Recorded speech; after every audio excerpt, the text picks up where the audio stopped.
הפעולה עצמה, דבק יכול לברוח, הדבק הזה לאזורים תקינים של המוח. כן. אנחנו יכולים לגרום לדימום תוך כדי פעולה, למשל. הסיכונים הם נעים סביב 2%. אבל אם אתה חושב, מה הסיכונים בלי זה? בלי זה, זה סיכון במצב הזה, זה פיסטולה שמדורגת מאוד גבוה בדירוג של הפיסטולות, אנחנו מדברים על 25-30% סיכון לדימום. כלומר, יש פה פצצת זמן. בדיוק. שהם לא יטפלו בה במועד זה או במועד אחר, לחץ יכול להמשיך לעלות, כלי הדם הזה יתפוצץ, דימום במוח, ובגודל כזה, 40% תמותה, 50% תמותה. 50% תמותה זה במזל. כן. תודה רבה לדוקטור יעקב אמסלם, ונעבור לנושא הבא.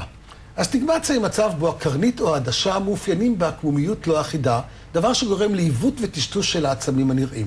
על הגורמים למחלה ודרכי הטיפול, נשוחח עם דוקטור אלבית וולף, מומחית לרפואת עיניים ורפואת עיניים של ילדים ופזילה בבית חולים כרמל.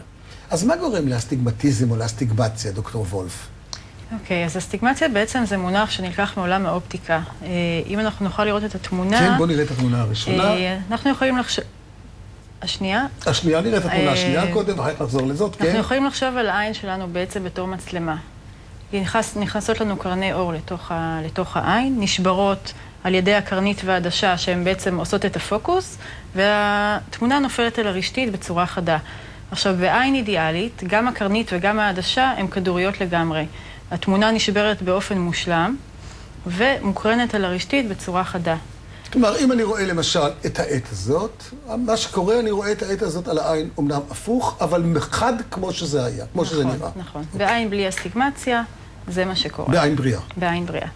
עכשיו, אם נראית את השקופית השנייה, מה שקורה בעין עם אסטיגמטיזם, כן. בעצם הקרנית, או לרוב הקרנית, יכול להיות גם העדשה, היא לא כדורית לגמרי, אלא היא ספרית, יותר לכיוון של אליפסה או פוטבול, כמו שרואים בתמונה. כן. ואז מה שקורה, שיש חלק מהקרניים שנשברות לא באותה עוצמה.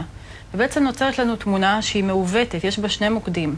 מוקד אחד יכול ליפול על הרשתית ולהיות חד וברור, מוקד שני ייפול לפני או אחרי. ובעצם מה שהאדם חווה שיש אסטיגמציה משמעותית הוא טשטוש בראייה. כלומר, אדם רואה מטושטש, כי אין לו פוקוס אחד, בתמונה בעדשה שהקרניים נשברות, יש לו עיוות של התמונה. יש לו עיוות, בדיוק. עד כמה זה שכיח?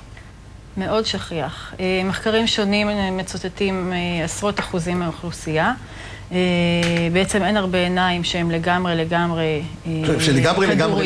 כדוריות, אבל גם הרשתית וגם המוח יודע להתגבר על רמה מסוימת של אסטיגמציה, ולכן אסטיגמציה קלה בעצם לא מפריעה לנו בתפקוד היומיומי וגם לא דורשת תיקון. יש רמות שונות של אסטיגמציה, וכמובן מעל רמה מסוימת ומעלה זה מפריע לתפקוד ודורש תיקון. מתי בדרך כלל מתקנים את הבעיה?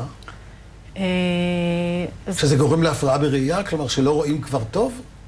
חשוב לדעת שאסטיגמציה בילדים יכולה לגרום לעין עצלה. אז חשוב מאוד להגיע לבדיקות שגרתיות ולוודא שאין אסטיגמציה גבוהה, שכן דורשת תיקון בגיל רך. אולי תגיד לנו במילה אחת מהי עין עצלה. עין עצלה זהו מצב שבו התמונה שמתקבלת במוח היא מטושטשת, המוח לא מסוגל לטפל בתמונה הזאת כמו שצריך, לא מקבל את הגירוי המספיק בשביל להתנתח כמו שצריך, ובעצם נוצר איזשהו ליקוי של המוח. כלומר, המוח אומר ככה, העין הזאת אני רואה פחות טוב, אני רואה מטושטש. בעין הזאת אני רואה טוב, אני אשתמש בעין הזאת, ואני אתעלם מהתמונה שמגיעה מהעין הזאת, כי אני רואה ממנה מטושטש. פחות או יותר. נכון, פחות או יותר, למרות שאם יש אסטיגמציה גבוהה בשתי העיניים, בעצם שתי העיניים יכולות להגיע למצב שהן שתיהן עצלות, כי בעצם המוח לא מקבל תמונה ברורה מאף עין, ולא מפתח את היכולת לראות חד. אז לכן, כן חשוב... האבחון, דווקא בילדים. זהו. אז בדיוק, ההורה בבית יכול להביט על הילד שלו ולתהות האם יש לו אסטיגמציה או לא, אין לו דרך לדעת. רק בבדיקה באמת של רופא עיניים, בילדים זה דורש גם טיפות הרחבה. אפשר לבדוק בבירור ולהגיע למסקנה אם יש אסטיגמציה, ואם היא קיימת, אז באמת האם יש צורך לטפל. מאיזה גיל את יכולה לבדוק את זה בילדים? כל גיל. מכל גיל? מה זה כל גיל? גם בתינוקות? גם בפעוטות? גם בתינוקות, כן. הרבה פעמים, באמת בתינוקות מאוד רכים, אנחנו מוצאים אסטיגמציה. אבל יש איזשהו תהליך שהעין עוברת עם ההתפתחות. הבשלה. הבשלה. ולכן, הרבה פעמים אסטיגמטיזם שהוא לא מאוד משמעותי, אנחנו לא מטפלים, אנחנו עוקבים, והרבה פעמים הוא נעלם. אבל אם אנחנו מוצאים כן אסטיגמטיזם שהוא משמעותי, כבר בגיל רך, אפילו חצי שנה, שנה, כן, וכן יש צורך לטפל, אז כדאי לטפל, כי האסטיגמטיזם הזה בדרך כלל ילווה את הילד כל החיים. דוקטור וולף, את אומרת שבילדים, לפעמים בגיל קטן אתם מחכים, אם זה לא בדרגה חמורה, נכון. ואתם מחכים עד שזה בדרך כלל יכול גם להסתדר לבד. האם במבוגרים שכבר כל הרקמות יותר רפואיות, מופיע יותר אסטיגמטיזם? ככל שאנחנו עולים בגיל, עולה אחוז האסטיגמציה? או עולים מספר האנשים שסובלים מזה? אז יש כמה דברים. סביבות גיל 50-60, שיש שינויים של העדשה, כמו התפתחות של קטרקט מאוד מתחיל, כן יכול להיווצר אסטיגמטיזם חדש, או לחילופין אסטיגמטיזם שהיה קיים יכול להיעלם. יש גם איזושהי תיאוריה על המתח שהאפפיים יוצרים על הקרנית, ככה שתלוי בציר האסטיגמטיזם הוא יכול להתחזק או להיחלש עם הזמן. איך מטפלים בבעיה? יש לי אסטיגמטיזם, איך תטפלי בי? אוקיי, אז שוב, הטיפול הפשוט והבטוח ביותר הוא משקפיים. מה שעושים במשקפיים, פשוט מתקנים את העיוות הזה על ידי מה שקוראים צילינדר במשקפיים, שבגלל זה גם הרבה פעמים יש בלבול בין שני הדברים האלה. והעדשה של המשקף בעצם מחפה על העיוות שיש בעין, וכאשר אנחנו מרכיבים את המשקפיים, מתקבלת תמונה שהיא לחלוטין חדה. כלומר, אם במצב מסוים יש לי פה אסטיגמציה וכאילו העדשה שלי מעוקמת קדימה, אני אעשה עדשה שמעוקמת החוצה, והדבר אחד יבטל את הדבר השני. נכון. כן. יש גם עדשות מגע מיוחדות, שנקראות עדשות מגע תוריות. הן בעלות מבנה מיוחד וגם יכולות לתקן באופן ספציפי. אבל גם הן מוכנות לפי רצפטורה, לפי הדחיה מיוחדת שלך כמובן, או של רופא עיניים. יש גם דברים שהם יותר בנאליים ויש דברים שהם יותר ספציפיים. המבנה שלהם הוא מיוחד כך שהעדשה לא זזה בחופשיות על העין. זה בעצם מה שחשוב. כדי שהציר שמתוקן הוא יהיה אותו ציר שהוא באמת בעייתי. עכשיו תגידי לי, עם ילדים קטנים אפשר לשים להם עדשות מגע?